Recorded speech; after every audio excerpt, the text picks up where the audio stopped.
사실 다이어트가 뻔한 내용인데도 지방간에서 가장 확실한 치료법은 사실 다이어트예요. 보면 이 연구를 보면 2019년에 나온 연구인데 체중이 한 7%에서 10% 정도 감소를 하게 되면 실제로 지방간염, 간섬유화가 극복된다는 연구 결과가 많이 있어요. 이거는 중요한 이유는 체중에서 7에서 10%라고 하니까 다 비만인 경우만 생각하기 쉬운데 마른 환자들이라고 하더라도 마른데도 불구하고 비알코올성 지방간 또는 대사 이상 관련 지방간이 있는 환자분들은 실제로 체중을 이 정도는 감소가 되어야 지방간이 해소된다는 말이 많아요.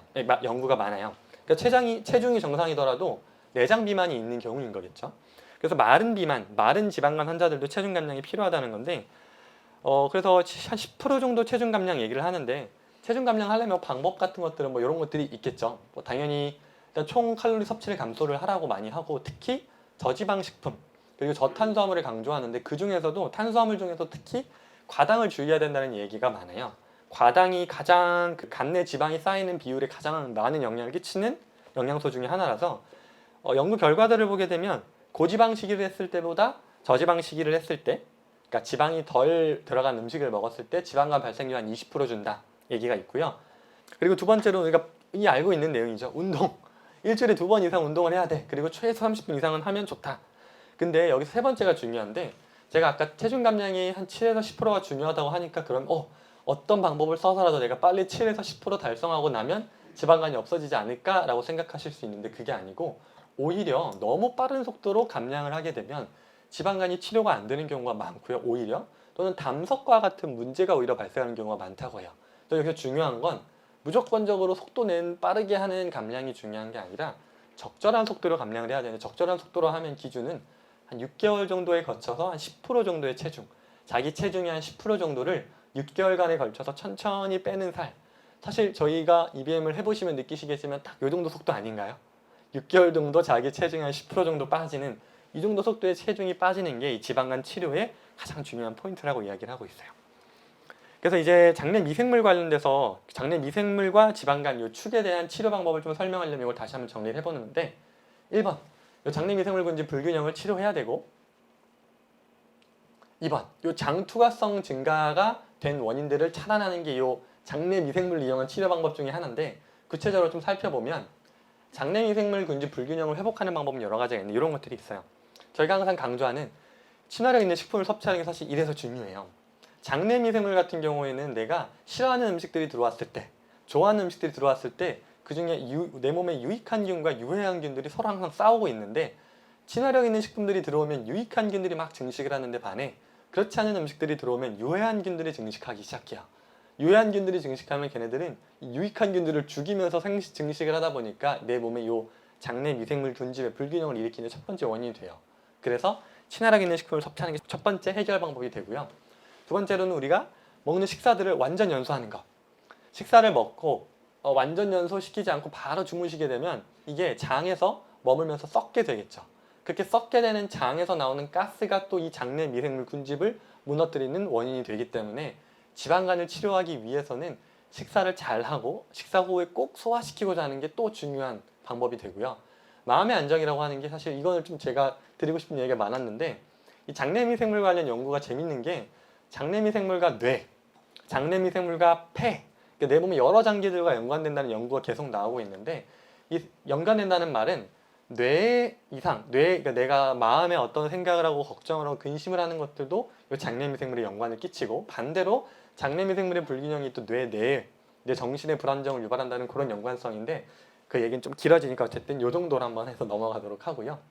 두 번째로 이렇게 해서 장내 미생물 군집에 불균형이 생겼어. 그로 인해서 이 장 투과성에 문제가 생겨서 장 투과성이 증가해서 이 미생물들 그리고 대사 물질들, 염증 물질들이 이 장막을 통과해서 간으로 넘어가게 되는 게 장 투과성이 증가하기 때문인데 그러면 이 증가된 장 투과성을 다시 원래대로 돌이키기 위해서 어떤 것들이 있냐 했을 때 장 투과성, 이 장막을 이루고 있는 요 세포들도 결국은 단백질이거든요.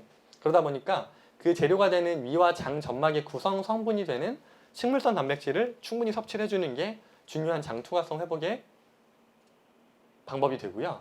두 번째로 또 이 녹즙을 통한 미네랄을 충분히 섭취하는 것도 또한 이 점막, 그 장을 미생물들이 잘 자랄 수 있고 유익한 균들이 잘 자라고 또 나쁜 균들이 이 장을 통과하지 못하도록 막아주는 역할을 하는 게 점막인데 이 점막의 활성을 높여주는 물질 중에 하나가 미네랄, 그 미네랄이 풍부한 게 우리가 항상 먹는 녹즙인데 그 녹즙을 통해서 이 미네랄을 충분히 섭취해 주시는 게 이 장투과성의 증가를 막고 지방간을 막는 치료 방법이 될 수 있고, 여섯 번째로는 배의 근육과 위장을 강하게 만드는 운동을 해야 된다는 게, 이 장에 있는 근육들이 열심히 운동을 해서 이 장 세포들의 기능이 좀 활발해지면 이 염증 물질들이 투과하는 정도가 좀 떨어지게 돼요. 그래서 저희가 여기 센터에서 하는 것들 중에 셀백 같은 것들도 장을 이렇게 흔들어서 장내 미생물들이 잘 살아날 수 있는 환경을 만드는 데 도움이 되고, 그리고 그래서 저희가 그 지방간도 그렇지만 간질환 환자분들 오실 때 꼭 드시라고 하는 것 중에 하나가 하이엔자임이에요. 하이엔자임, 지금 드시고 계신 그 가루가 이 장내 미생물과 관련돼서 특출한 효과가 있는 것들로 밝혀진 걸로 저희가 만든 것들인데, 간질환이 있는데 내가 왜 하이엔자임을 먹어야 돼? 라고 궁금하신 분들이 있으셔서 그럴 땐 이 설명을 항상 드리게 됩니다. 자, 그래서 이런 방법들이 우리가 지방간을 치료하는 방법들이라고 볼 수 있고, 마지막 일곱 번째는 사실 지용성 비타민 함유 식품을 좀 충분히 먹으라는 말씀을 드리는데, 이게 아까 제가 담즙 얘기했을 때 다들 기억이 안 나시는 표정을 지어서 넘어갔는데, 우리가 지난 고지혈증 강의를 할 때 내가 먹고 쓰고 남은 콜레스테롤들이 간에서 분해가 되고 담즙을 통해서 분비가 된다고 했는데, 지방간으로 해서 간이 기능을 잘 못하게 되면 담즙 분비가 좀 잘 안 되는 경향이 생겨요. 또 담즙 분비가 잘 안 되게 되면 그로 인해서 사실 또 이 장내 미생물 균형이 깨지는 원인으로도 작용을 하거든요. 어쨌든 이 담즙이 잘 분비가 안 되게 되면은 이 담즙이 있어야지만 우리가 소화할 수 있는 것 중에 하나가 지방, 특히 지용성 비타민들이 있는데 이 A, D, E, K, 비타민 A, D, E, K 같은 것들이 지용성 비타민은 이 담즙이 부족하면 흡수가 좀 떨어질 수 있다 보니까 지방간 환자분들 같은 경우에는 이런 것들을 조금 더 충분히 섭취해 주실 필요가 있겠죠. 그래서 다시 좀 길었지만 정리해보면 지방간을 치료하는 방법은 두 개로 나누자면, 첫 번째, 살을 빼자. 두 번째는 장 건강을 회복하자. 핵심으로만 얘기하자면 살을 빼고 장 건강을 회복하는 게 지방간 치료의 두 가지 키워드가 되겠고, 세부적으로 보면 살을 빼는 방법이라고 하면 일단 첫 번째, 총 칼로리를 지방간이 있다고 하는 분들은 평소 먹는 거에 한 25%, 그러니까 4분의 3 정도로는 줄이시라고 말씀을 드리고, 일주일에 2번, 그리고 30분 이상의 운동, 그리고 체중을 뺄 때도 너무 빠른 속도로 빼는 게 아니라 6개월 정도에 걸쳐서 한 10% 정도 천천히 감량하는 게 중요하다라고 말씀을 드리고, 또 장 건강을 회복하는 방법을 뭐냐 했을 때, 장 건강이라고 하는 게 두 요소가, 두 축이 있는 게, 첫 번째가 장내 미생물, 그리고 장 세포를 봤을 때 장내 미생물 균형을 회복하기 위해서 친화력 있는 식품을 선택해서 드시는 거, 식사를 하시고 완전 연소시킨 후에, 완전 소화를 시킨 후에 주무시는 습관, 그리고 마음의 안정. 다음으로 장세포의 건강을 회복하는 방법들이 식물성 단백질을 충분히 섭취하는 것, 그리고 녹즙을 통해서 미네랄을 충분히 섭취해 주시는 것들, 그리고 배근육과 이 위장을 강하게 만드는 운동들을 병행하는 것들, 이 방법들을 하시는 것들이 지방간 치료의 방법이라는 거죠.